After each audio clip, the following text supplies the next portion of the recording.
Prince Harry is back in the UK, but according to royal experts, don't expect a heartfelt father-son reunion with King Charles. In fact, insiders reportedly claim the palace no longer trusts Harry enough to leave him alone with the king.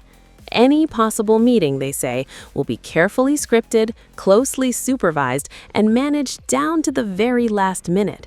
So why has trust broken down so badly inside the royal family? Here's what experts are saying.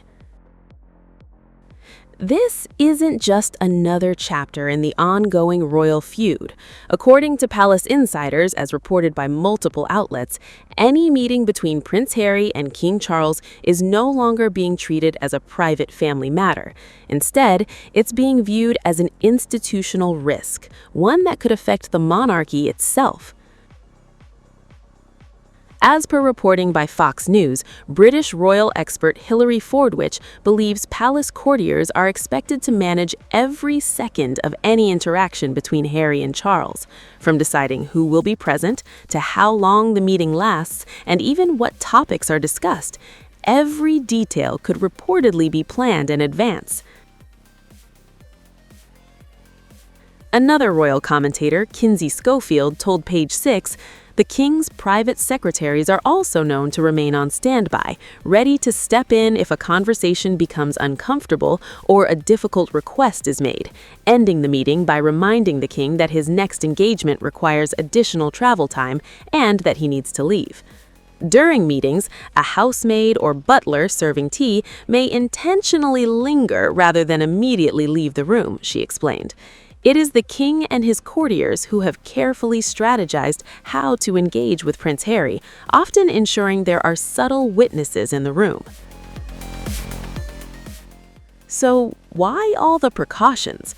Royal experts reportedly say the palace fears private conversations with Harry could eventually become public.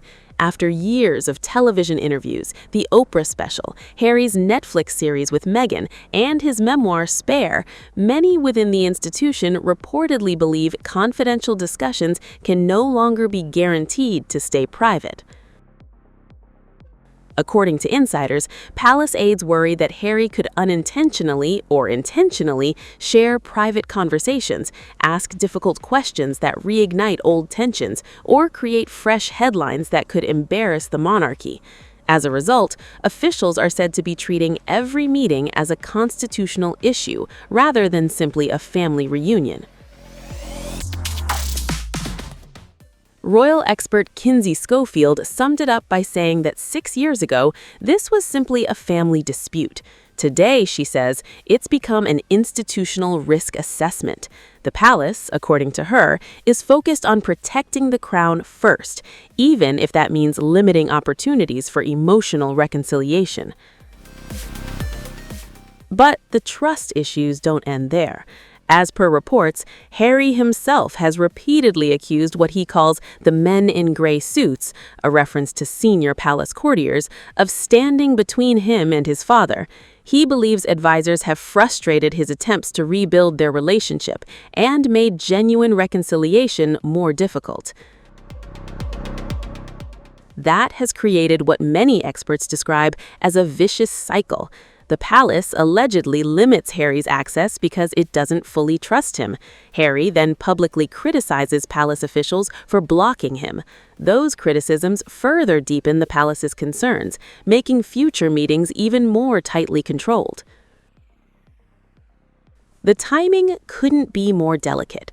Harry is currently in Britain for a 5-day visit that includes engagements in London and Birmingham.